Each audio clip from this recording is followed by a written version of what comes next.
आप सभी को गुड मॉर्निंग। आपके अपने YouTube channel competitive English centre में आपका स्वागत है।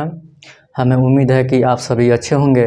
जैसा कि आपने थंबनेल देखा ही होगा कि daily dose of 30 minutes to improve English. हाँ, तो ये बिल्कुल सही है कि हम प्रतिदिन केवल 30 मिनट ही पढ़ते हैं और उसी से अपना इंग्लिश बेहतर बनाते हैं। ठीक है, तो हमें भी चाहिए कि हम जितना भी पढ़ते हैं उसको डेली कंप्लीट कर लें, उसका अच्छा से नोट्स बनाएं, उसको 3 से 4 बार रिवाइज करें, कल के लिए नहीं छोड़ें। कल के लिए छोड़ देने के बाद क्या होता है कि बहुत ज़्यादा जब हो जाता है तो फिर हम उसको पढ़ नहीं पाते हैं। जब पढ़ नहीं पाते हैं तो फिर उसको हम समझ में नहीं आएगा, हम समझ भी नहीं पाएंगे। तो इसलिए हमें चाहिए कि हमें डेली उसको कंप्लीट कर ले, डेली उसका नोट्स बनाएं, डेली से 3 से 4 बार पढ़ें।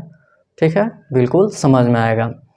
तो आज हम पिछले क्लासों में हम लोगों ने पढ़ा था कि पोजीशन ऑफ आर्टिकल्स पढ़े थे, जिसमें हम एक्सेप्शन में कुछ पॉइंट्स देखे थे, और आज हम फिर पोजीशन ऑफ आर्टिकल्स में एक्सेप्शन में कुछ और भी पॉइंट्स है जिसे हम आज फिर देखेंगे। ठीक है, तो आइए पढ़ते हैं।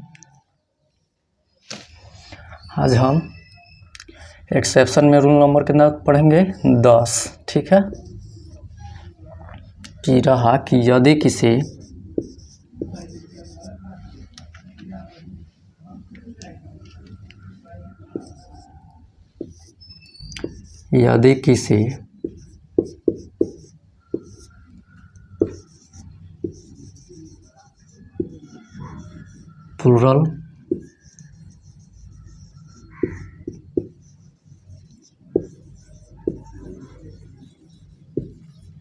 प्लूरल काउंटेबल नाउन के पहले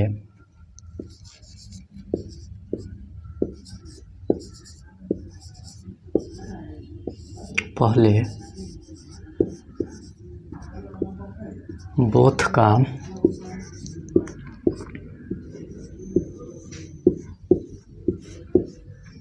प्रयोग हो तो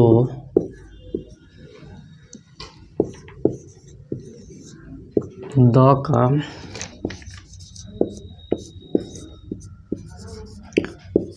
का स्थान बोथ के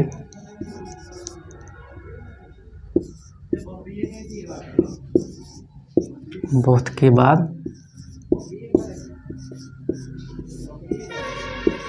होता है, और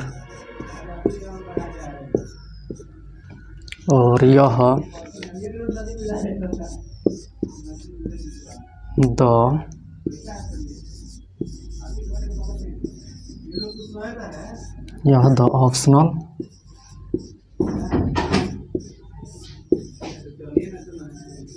होता है। ठीक है,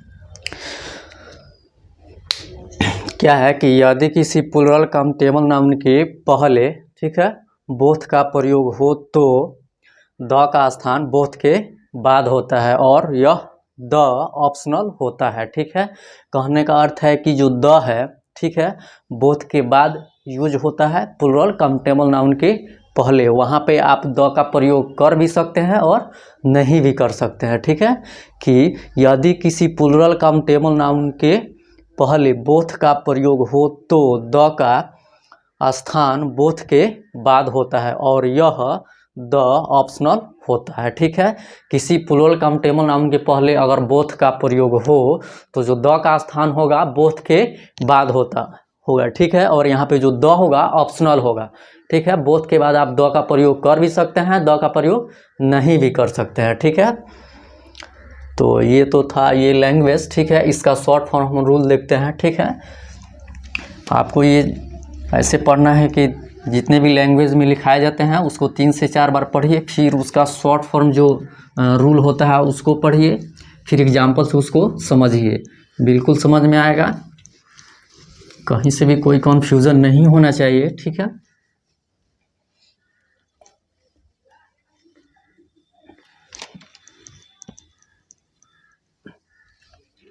ठीक है, तो हमने लैंग्वेज में देखा है कि यदि किसी प्लूरल काउंटेबल नाउन के पहले बोथ का प्रयोग हो तो द का स्थान बोथ के बाद होता है, और वह द क्या ऑप्शनल होता है। ठीक है, अब उसे रूल में हम देखते हैं कि रहे कि both plus plural countable noun, ठीक है, या both plus the plural countable noun, ठीक है। यहाँ पे जो रूल होगा both plus plural countable noun या both plus the plural countable noun, ठीक है। आप बोथ के बाद द का यूज कर भी सकते हैं, बोथ के बाद द का यूज नहीं भी कर सकते हैं, ठीक है। इसका एग्जाम्पल्स से इसको समझिए कि एग्जाम्पल्स रहे कि बोथ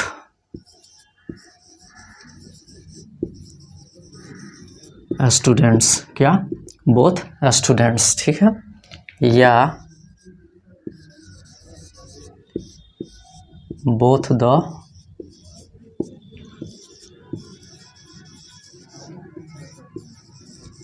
स्टूडेंट्स, ठीक है। यहाँ पे क्या है कि बोथ स्टूडेंट्स या बोथ द स्टूडेंट्स, आप दोनों का यूज कर सकते हैं, या तो आप बोथ स्टूडेंट्स लिखिए या बोथ द स्टूडेंट्स लिखिए। आप बोथ के बाद द लगा भी सकते हैं, बोथ के बाद द नहीं भी लगा सकते हैं, ठीक है। ये दोनों क्या है, ये दोनों सही होगा, ठीक है। क्या होगा, दोनों सही होगा, ठीक है। आपने लैंग्वेज में पढ़ा कि किसी प्लूरल काउंटेबल नाउन के पहले बोथ का प्रयोग हो तो जो द का स्थान होता है बोथ के बाद होता है, और बोथ क्या द क्या होता है, यहाँ पे द ऑप्शनल होता है, ठीक है। आप बोथ के बाद द का यूज कर भी सकते हैं, द का यूज नहीं भी कर सकते हैं, ठीक है। जैसा कि यहाँ पे ये जो लैंग्वेज में था उसको शॉर्ट फॉर्म में रूल इसको बना दिया गया है कि both plus plural countable noun, ठीक है, या both plus the plus plural countable noun, ठीक है। तो यहाँ पे बोथ के बाद आप द का यूज कर भी सकते हैं, द का यूज नहीं भी कर सकते हैं। जैसे एग्जांपल से समझिए कि बोथ स्टूडेंट्स ये भी हो सकता है, या बोथ द स्टूडेंट्स ये भी हो सकता है, ठीक है। आप चाहे तो बोथ के बाद द यूज कर भी सकते हैं, और चाहे तो द का यूज नहीं भी कर सकते हैं, ठीक है।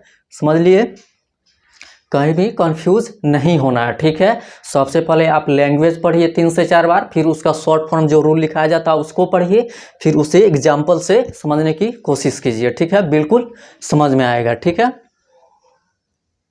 तो यहाँ पे समझ लिए कि both plus plural countable noun, ठीक है, या both plus the plus plural countable noun. Both के बाद आप द का यूज कर भी सकते हैं, बोथ के बाद द का यूज नहीं भी कर सकते हैं। जैसे एग्जाम्पल्स भी समझिए कि बोथ स्टूडेंट्स, ठीक है, या बोथ द स्टूडेंट्स, दोनों हो सकता है। या तो आप बोथ स्टूडेंट्स लिखिए या बोथ द स्टूडेंट्स लिखिए। बोथ के बाद आप प्रयोग यूज द का यूज कर भी सकते हैं और द का यूज नहीं भी कर सकते हैं, दोनों सही है, ठीक है।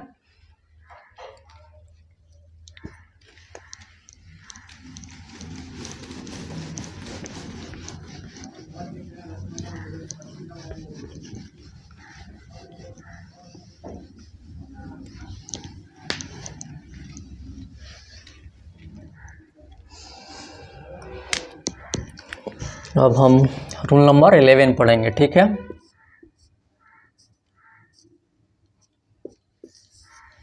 ठीक है कि यदि किसी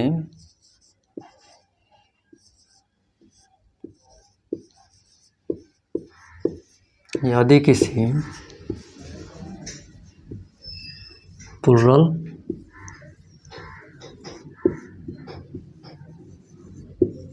काउंटेबल नाउन के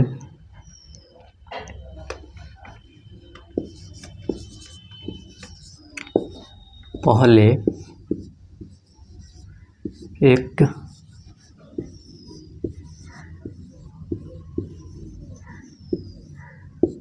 एडजेक्टिव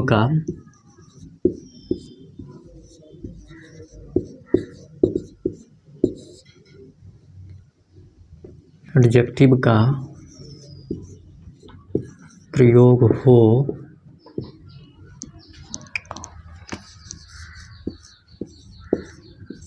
और उस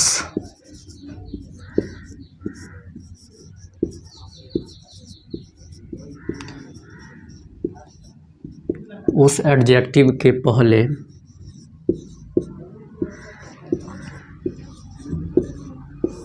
पहले बोथ का प्रयोग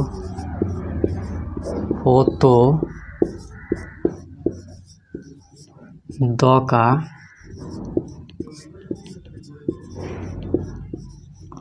स्थान बोथ के बाद होता है। ठीक है, और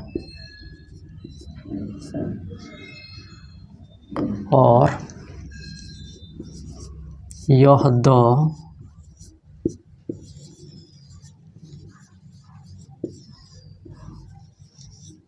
ऑप्शनल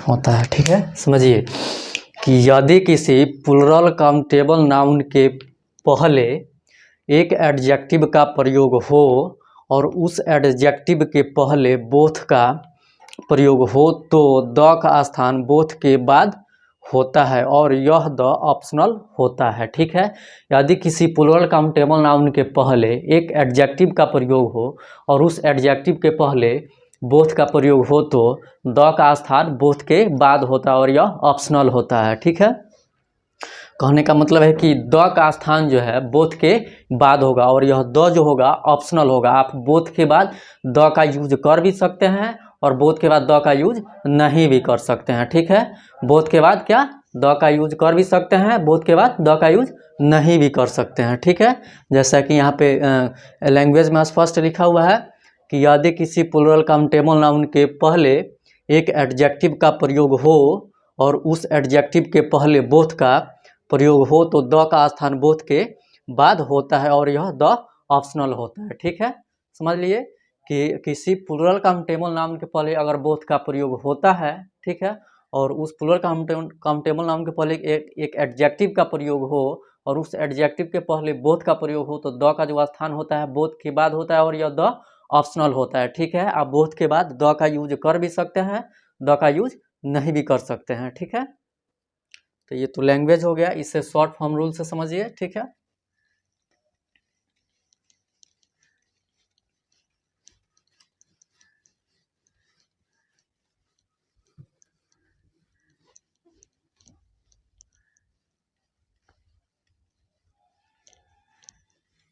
सबसे पहले 3 से 4 बार आप लैंग्वेज को पढ़िए, फिर उसका जो शॉर्ट फॉर्म रूल है उसको पढ़िए, फिर एग्जाम्पल से उसको समझिए। ठीक है, कहीं भी कोई कन्फ्यूज़न नहीं रहेगा। अगर आप ऐसा करते हैं तो कहीं भी कोई प्रॉब्लम नहीं होगा, आप अच्छे से उसको समझ लीजिएगा। ठीक है, तो देखिए इसका जो शॉर्ट फॉर्म रूल है,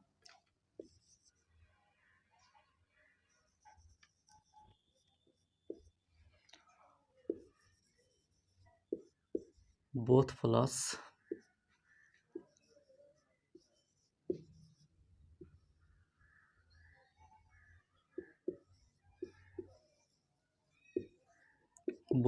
adjective plus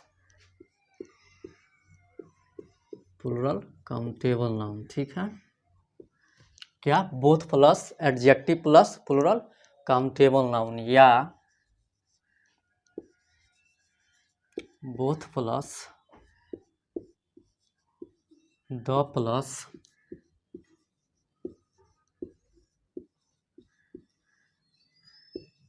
adjective plus plural countable noun. ठीक है, क्या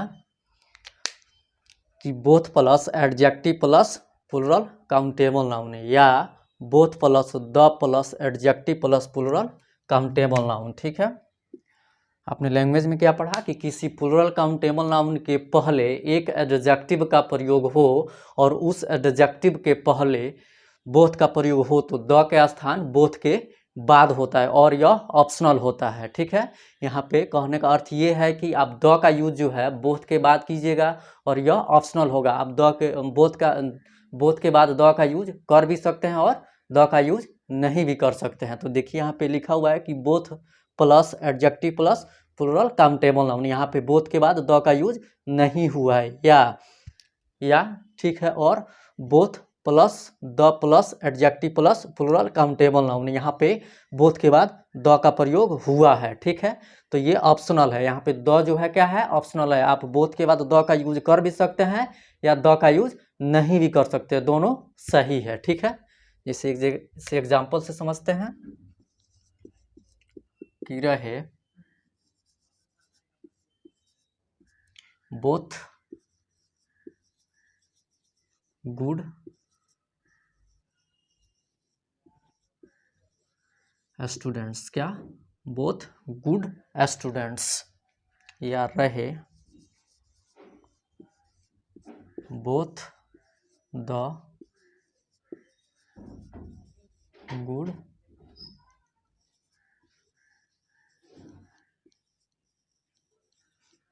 स्टूडेंट्स, ठीक है। क्या रहे कि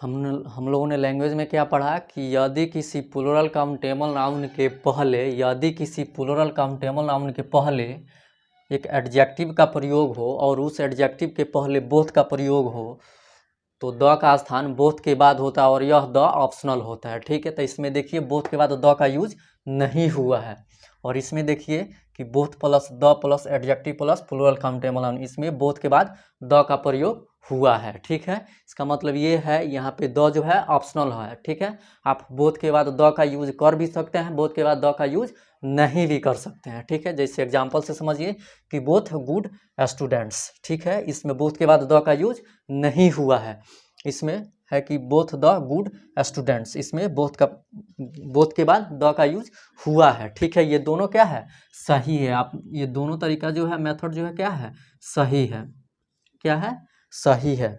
आप द के बाद बोथ के बाद द का यूज कर भी सकते हैं या बोथ के बाद द का यूज नहीं भी कर सकते हैं, ठीक है। यहीं का कंसेप्ट है इसका, ठीक है, कि यदि किसी प्लूरल काउंटेबल नाउन के पहले एक एडजेक्टिव का प्रयोग हो और उस एडजेक्टिव के पहले बोथ का प्रयोग हो तो द का स्थान बोथ के बाद होता है और यह द ऑप्शनल होता है, ठीक है। आप बोथ के बाद द का यूज कर भी सकते हैं या द का यूज नहीं भी कर सकते हैं, ठीक है। जैसे इसका शॉर्ट फॉर्म देखिए कि both plus adjective plus plural countable noun, यहाँ पे जो है बोथ के बाद द का यूज नहीं हुआ है, लेकिन या the both plus the plus adjective plus plural countable noun, इसमें द का प्रयोग हुआ है, किसके बाद, बोथ के बाद, ठीक है। तो यहाँ पे जो द है क्या है, ऑप्शनल है। आप बोथ के बाद द का यूज कर भी सकते हैं, द का यूज नहीं भी कर सकते हैं। जिसे एग्जाम्पल समझिए कि बोथ गुड स्टूडेंट्स, यहाँ पे बोथ के बाद क्या, द का प्रयोग नहीं हुआ है, लेकिन यहाँ पे देखिए बोथ द गुड स्टूडेंट्स, ठीक है। यहाँ पे बोथ के बाद द का यूज हुआ है, यहाँ पे द जो है ऑप्शनल है। आप बोथ के बाद द लगा भी सकते हैं, बोथ के बाद द नहीं भी लगा सकते हैं, ठीक है। यहाँ पे जो स्टूडेंट्स होगा, यहाँ पे स्टूडेंट्स क्या हो गया, प्लूरल काउंटेबल नाउन, क्या, प्लूरल काउंटेबल नाउन। यहाँ पे ये जो गुड हो गया, क्या हो गया, एडजेक्टिव हो गया,